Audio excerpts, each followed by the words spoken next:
Hi Sagittarius, it's Jenny here with your June Tarot Horoscope. So as always, we're just going to be pulling a single card for the month of June to see what it is that's coming up for you. So the first 2/3 of the month is Gemini season, and then we'll be having the June solstice, so that'll be the summer solstice if you're in the northern hemisphere, and the winter solstice if you're in the southern hemisphere, and then after solstice will be Cancer season. So that's what's going to be coming up this month, and I've got a card for you. So Sagittarius, we have the Knight of Wands. Okay, so here we have this knight. He's on his white horse, and he's got this really big lance wand there. And then around we've got this really ornate sort of figure, and then this big flame, this kind of purple and red flame around. And down below we have this kind of studded blue frog or toad there. So that is the Knight of Wands. We're going to see what that has to say for the month of June. Knight of Wands, your life's purpose. Since the horse and its rider are relatively small and rather sketchily drawn, one might assume that this card is not that important. But this is far from being the case. Violet red lines surround the figure like an enormous flame. In relationship to the horse, the wand is more than life-size. A blue toad adorned with stars or diamonds squats underneath the horse. All these symbols have one common denominator: become who you are. For this is the card of your life's mission. When we start out on our journey, we are small, just like the horse and rider, more an outline than a finished picture. The details have to be augmented and colored in. Our aim in life and our potential is self-realization and the full development of our personality. The violet red lines delineate this huge task. The gigantic wand hints at strong drives and a sustainable energy supply. Our life's tasks are the greatest and the best that we will ever encounter. They require and focus all our strength. Their completion lasts a lifetime. Often on this journey, high ideals and toad-like instincts have to be overcome. If you possess a lot of fire, you are not only very courageous, but often also extremely tired, retiring, or irritable. Once burned, twice shy. The blue ornate toad functions as a point of reference in two ways. The knight appears to flee from it, and yet the creature also exerts an attractive force. Practical advice. You possess an incredible amount of energy. Bring light into the darkness. Help those who are weaker than yourself. Commit yourself to meaningful projects that will benefit many people. Where the darkness is greatest, your light is most needed. It is here that you will discover your life's purpose, a mission so great that it will take a whole lifetime to accomplish. Start your journey now. Okay, so that's a lot. That's a pretty potent card, this one.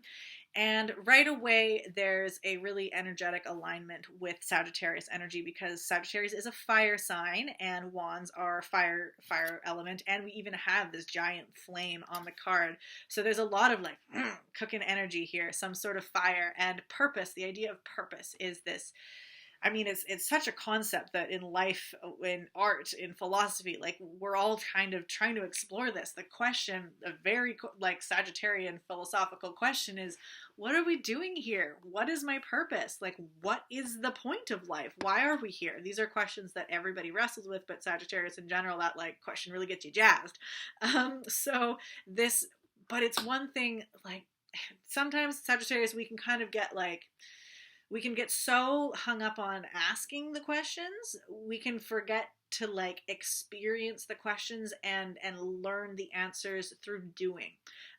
There can like, sometimes we can be like so on the adventure train, but there can be like, sometimes you need this extra push to say, well, if you are asking the question of what is my purpose, you're probably not going to figure it out just by sitting and thinking about it and wondering about it. It's an experiential thing. It involves living life, trying things, and feeling into that intuition and feel what it is that lights you up and what it is that like, it doesn't seem like it's something that you really want.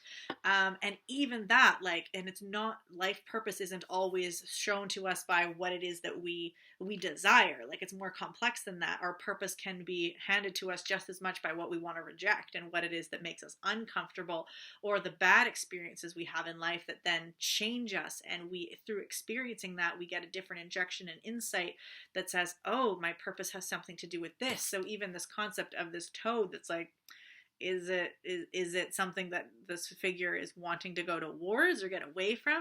Like how it is that we find our purpose and the way that life directs us and hands us challenges and experiences to shape and form that is both this, it's this pull, it's this desire and fear, it's this positive experiences and painful experiences, it's this attraction and repulsion that all kind of push us and move us into our life path.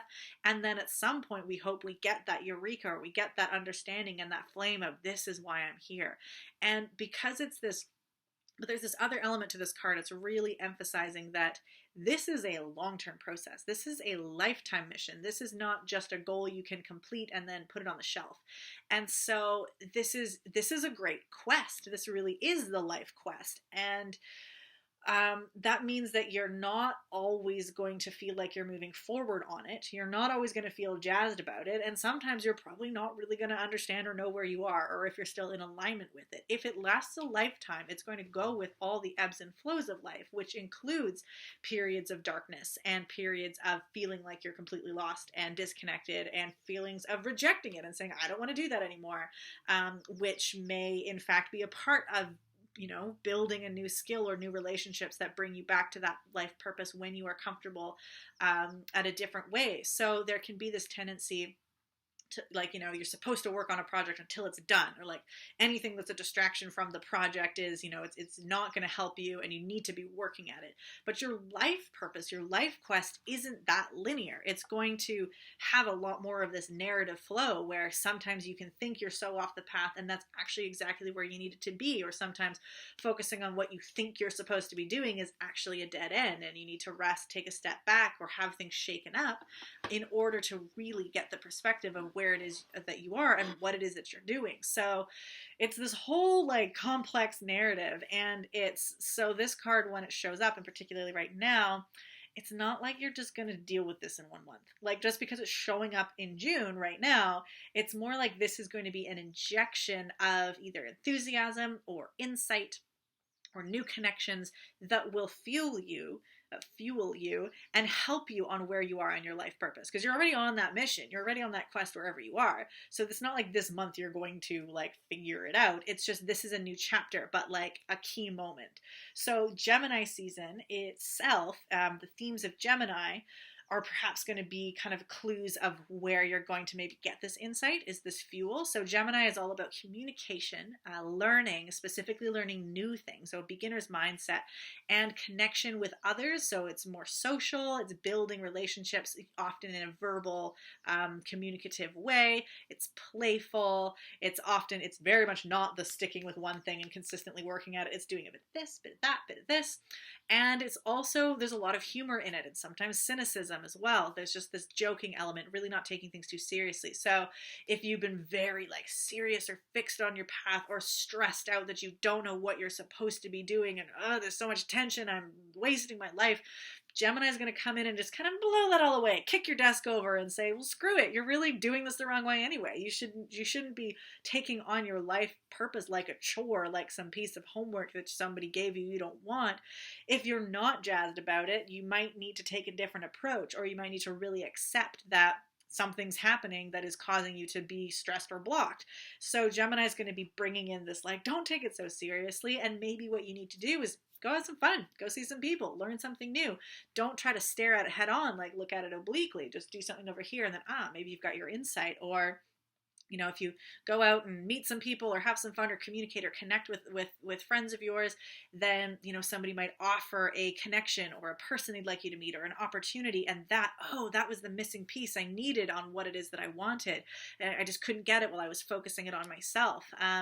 Especially if you've been working kind of insular and thinking like, I have to do this on my own, or just in life in general. The last couple of years, it's been a lot of isolation. We haven't really been able to be active in community. And so we might have just sort of gotten used to working alone, or feeling like I have to do it all by myself, or it's my cross to bear. And so this is also an invitation of community exists and connection points with other people or one particular person. Gemini is also the sign of the twins. And so there's this deep affinity for connecting with one other person and like experiencing life in that mirror. So it might just be kind of one person that might be really giving you that insight. or like looking at things from their perspective and kind of flipping things on its head to say, okay, like I just got to shake things up and see what can excite me. There is this potential that it's not necessarily like Gemini season's fun, but this card and your kind of fire nature might also bring like a bit of friction, like a potential for being burned, or like a fear of things not working out, or taking a risk and getting hurt, or especially getting back to something that maybe you've avoided for a while because you had a bad experience with it. This whole like, no, like I got burned once already, I don't want to go there. But avoiding that may actually just be blinding you to something, or it's leaning back into that with different resources, different courage, and maybe with that Gemini lightness that'll bring you like ability to have a bit of release or resolution with something that may have caused you like stress before, and so you're really avoiding it, not wanting to go there. And that's also one thing that can inject you with more excitement and energy, is losing the dead weight, losing the baggage. If you've got something that you've been carrying around or afraid of or avoiding or not wanting to deal with, then this might be a great season to face it, but without being so serious, facing it with that Gemini non-attachment sort of feeling, and just trying to work it out in a different kind of energy. So that's sort of the suggestion for Gemini season. Solstice, June 21st, it's where the light is the greatest in the northern hemisphere, or the dark is the greatest in the winter. So it's climactic and it's polarized. It's the extreme of one end of another. So if there's like extremes are catalyzing usually, like it's not complacent, it's shift, it's different, it's only, there's only 2 solstices out of the year, something is different, it's a different energy. And so having that like not routine feeling, again, might be that something that'll help really like light the spark on what it is, this next chapter of your purpose, of your life story. It might be that, or that might be the point of, release of what it is that you've been trying to work with the Gemini energy, whether it's facing old baggage or trying to connect or look at things from a new kind of way. Solstice is probably going to mark a turning point. Literally, the earth is tipping. It's been tipping one direction for 6 months. It's going to feel like it stops for a minute or a day or two, and then it's going to change direction, go the other way. So that's a huge like momentum in one direction, halt, then the other. So that kind of energy switch, it might feel like that at first, like nothing's happening, and then this now you're going in another direction, like like you're trying to make the fire, nothing's happening, and then spark, flame. And then from moving past solstice season, you have Cancer season, and Cancer is this energy of the nurturer and the mother, and it's really about cultivating and tending to something that is freshly growing but still vulnerable. So there's a need for this we're not sending it through the hoops yet, we're not like testing it rigorous yet, it's just a baby, it's just needing to be cared for. So whether it's a new kind of step on your journey, or a new concept, or a new relationship, or a new kind of courage that was found by facing or integrating some past baggage, there's some sort of like, okay, we have a new life that needs to be tended to, and we can't expect too much out of it right away, but it is a new step, and it's cultivating a new life that can be integrated into whatever is kind of happening in your life journey here. So it doesn't have to be a literal infant, doesn't have to be like literal plants, but it's just this caring, nurturing, and there's a lot of that tender emotion to it. And also that sense of unconditional love. So the love of the mother is totally without condition. It is just true providership, literally giving of the body to nurture something. And so that might be you giving selflessly, nurturing, but it may also be a time that you are the seed, or you are needing to be in reception of that unconditional love. You might be feeling tender, you might be feeling vulnerable, and so leaning into that Cancer energy of where do you need to be nurtured, whether that's actually connecting with a mother figure. It doesn't have to be a literal mother, it can be. It's just feeling into that relationship. That also may bring up some things that may even be part of the baggage as well, is your relationship to mothership, whether you had a good time being mothered, if you've got resentments or desires towards that, just mothering yourself, and kind of, which involves kindness and unconditional love, really, and this support, and this understanding that you will grow and you're not there yet. So that's what's going to be kind of coming up after solstice, after that change of direction. So there's kind of a lot, yeah, a lot that's going on, and you're not going to be seeing the culmination or the fruits of your labor yet. This is a time to get new resources, get new excitement to fuel you, and to start nurturing or be nurtured. None of those are like end game stuff. That's all kind of beginning, middle kinds of things, and that makes sense. This is your life purpose. I mean, some of you might be towards the culmination of your life purpose and your experience, but even still, there's little chapters all the way along, and it's not over till it's over. So not being disheartened if you don't feel like you have a lot of resolution yet, or you're not, you haven't slayed the dragon yet, or you don't feel like you've achieved it yet. It's the full life. You're going to get there. You don't actually want to rush through your life. You want to take it at the speed that it's given to you. So that's what you've got on your plate for this June. Lots going on. Big kind of life energies. And it makes sense. Gemini is the polarity of Sagittarius. It's the 6-month mark. So this Gemini season is pretty well related to you anyway, so that it kind of makes sense. This is kind of more potent and larger arc narratives. So I'll leave you with that. If you want any more specific support with Gemini season, because Gemini season is so potent for you, I would highly recommend you check out my Gemini season workshop. It's a pay what you can workshop on my YouTube channel. It's a little over half an hour, and it's got the planetary transits of the month and another tarot reading that can be supportive for you. So go check that out, and I will see you next month for July. Take care, Sagittarius.